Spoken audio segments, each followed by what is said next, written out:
Godfrey Mchungu. UN wanaendelea na harakati zao New York nchini Marekani, lakini tumewaona viongozi wengi wakiendelea kutoa hotuba, wakitoa misimamo yao pia kuhusiana na Palestine.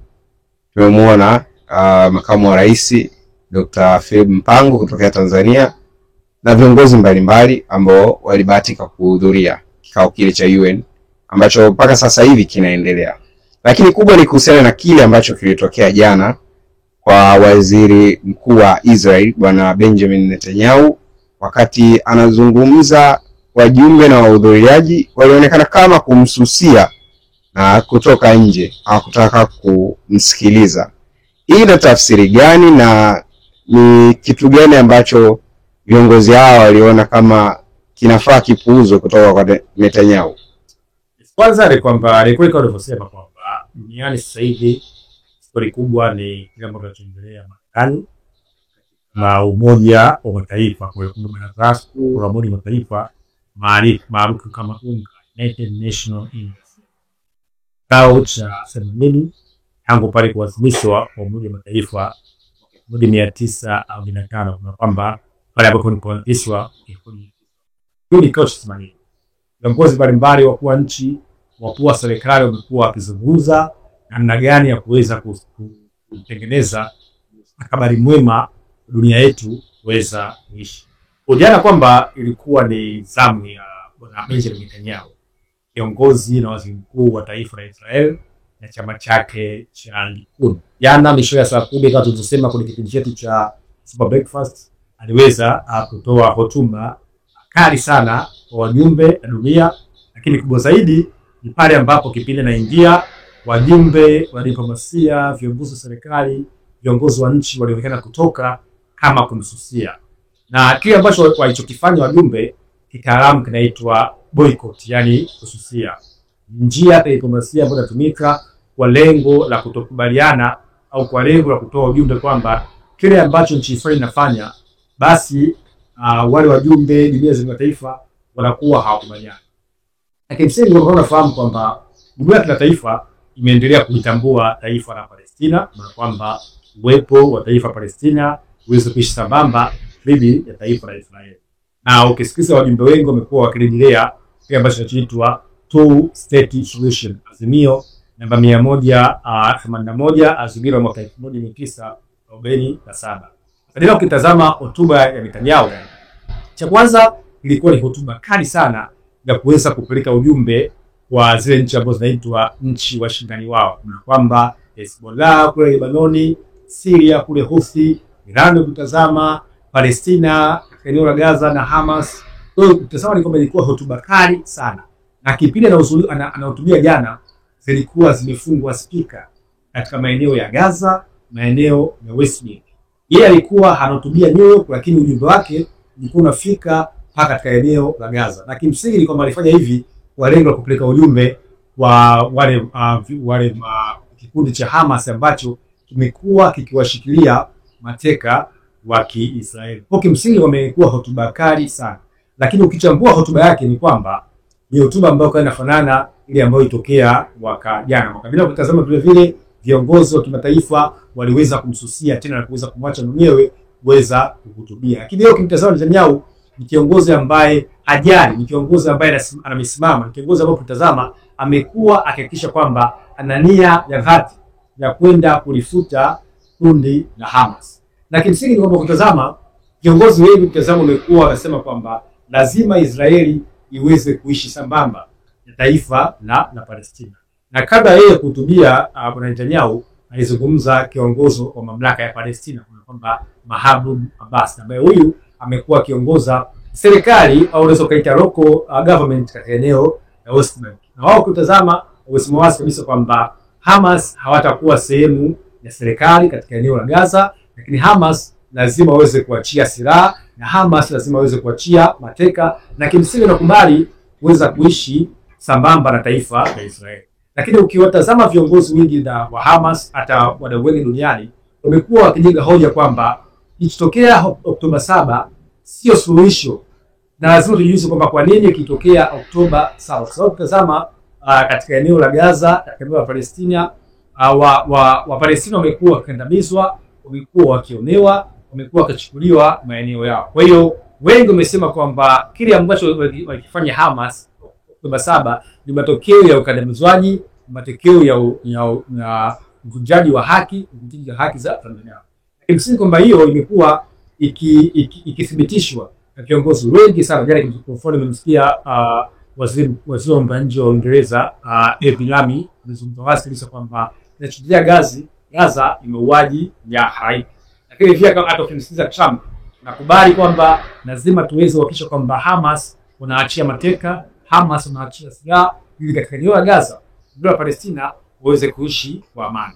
Kwa hiyo hotuba ya Netanyahu ukitazama ilikuwa atakuja kupeleka ujumbe kwa wale wapinzani wake kuanzia Iran, kuanzia Lebanon, kuanzia Syria, kuanzia Yemen mpaka katika eneo la Gaza. Wengi mtazama kulikuwa kuna maneno tofauti kwa sababu kile ambacho wamekifanya Hamas Oktoba 7, wengine wanatazama kwamba ilikuwa ni ujumbe kwa Israeli kwamba sisi tunakandamizwa. Wengine wakitazama wamekuwa wakichukulia kwamba ni tukio la kigaidi. Kwa hiyo kumekuwa kuna mawazo mseto au maoni mseto miongoni mwa wadau wafuatiliaji wa siasa za kitaifa. Sasa hoja msingi ni kwamba jumuiya ya kimataifa na viongozi wameweza kuitambua taifa la Palestina. Uingereza, Ufaransa, Canada, mataifa mengi. Mpaka juzi yalikuwa mataifa 143 kati ya mataifa 193 ambao naunga Umoja wa Mataifa. Lakini mpaka jana leo zaidi ya mataifa 170 wameendelea kutambua taifa la Palestina. Na kimsingi ni tunapozungumzia taifa la Palestina tunazungumza kwamba Wapalestina na Wayahudi lazima waweze kuishi kwa amani. Kuna kanda 19 ukitazama ambacho inajulikana kama kinachoitwa Zionism Movement, harakati za Uzayuni ambazo zilianzia kule Ulaya kwa Wayahudi ambao wanajulikana kwamba ni Ashkenazi, Wayahudi ambao wanaishi katika Ulaya ya Mashariki kuanzia Ukraine, Poland, Urusi. Hawa ukitazama walianzisha harakati za kwenda kurudi kwenye nchi yao ya ahadi ambayo imeandikwa kwenye vitabu vyao vitakatifu. Mwaka 1917 chini ya Uingereza ikatangazwa azimio maarufu kama Balfour Declaration, azimio na sera ya Uingereza kuweza kuwatafutia makazi ya taifa la Israeli. Mwaka 1922 ikafanyika sensa utazama. Sensa ambayo iliweza kuonyesha kwamba Wapalestina walikuwa ni 78%, Wayahudi walikuwa ni 10% na tazama Wakristo walikuwa ni 12%.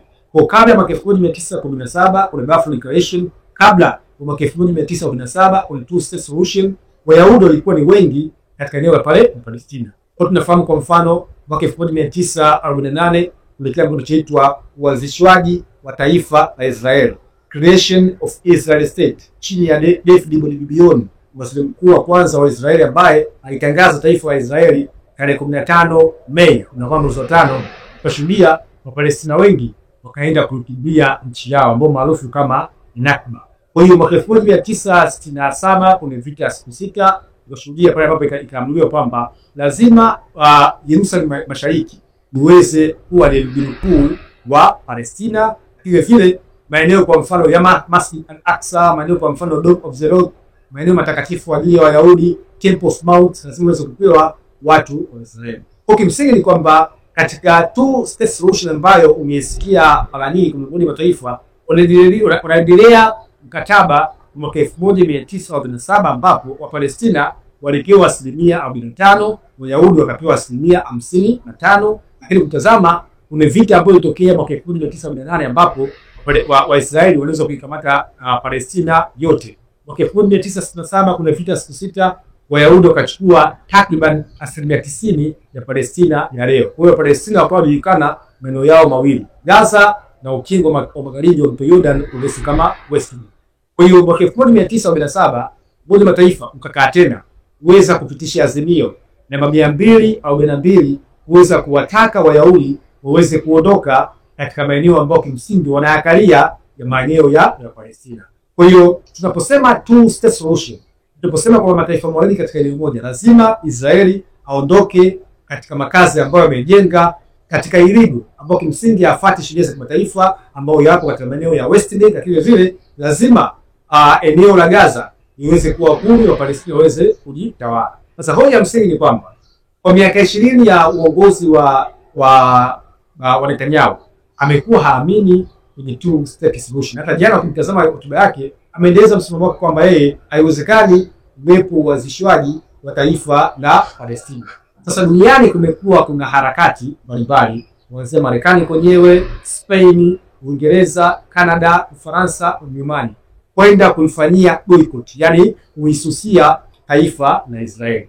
Na kwa diplomasia kuna njia tatu za msingi. Tunasema kuna boycott, kususia, kuna sanction, vikwazo, na kuna divestment. Kuna kwamba huenda kutoa ushirikiano wa kiuchumi au uwekezaji wa kiuchumi katika nchi husika. Kwa wanaharakati wengi wamekuwa wakitaka Marekani, Uingereza, Ufaransa kwenda kuitenga, kuiboycott, yani kuisusia taifa la Israeli, lakini vile tazama kwamba wanataka sanction, vikwazo vya kijeshi, vikwazo vya kiuchumi, lakini vile vikwazo vya kisiasa. Kuna mataifa mengi mtazama wamekuwa hawataki Netanyahu aweze kukanyaga kwenye nchi yao, kwa sababu naamini kumekuwa mambo yanayoitwa ICC, International Criminal Court, ambapo msingi ilianzishwa mwaka 2002 wanataka kuweza kumkamata kwa sababu alikuwa akipelekea mauaji ya kimbari. Kwa hotuba Netanyahu kitazama ni ujumbe kwa wale ambao wanaitwa washindani wake: Iran, Hezbollah, Palestina, Gaza, Houthi, Yemen. Kwa kimsingi kwamba imekuwa ni hotuba kali sana ya kimataifa, hotuba ambayo kitazama ilikuwa ikiibua mijadala mbalimbali katika eneo la Mashariki ya Kati. Namna gani azimio hili linaweza kufanikiwa ni hoja ya msingi. Eneo la West Bank ni eneo ambalo kutazama limekuwa na makazi ambayo hayafati sheria ya Umoja wa Mataifa. Takriban watu 500 ambao wanaishi illegal katika nchi au katika eneo la West Bank. Kwa kimsingi ni kwamba imekuwa ni hotuba kali sana ambayo Benjamin Netanyahu ameendeleza kile ambacho alishifanya mwaka jana, na kupeleka ujumbe kwa wapinzani wake, kupeleka ujumbe kwa Hamas, na amemwambia kwamba Hamas lazima uweze kurudisha mateka ambao kimsingi umekuwa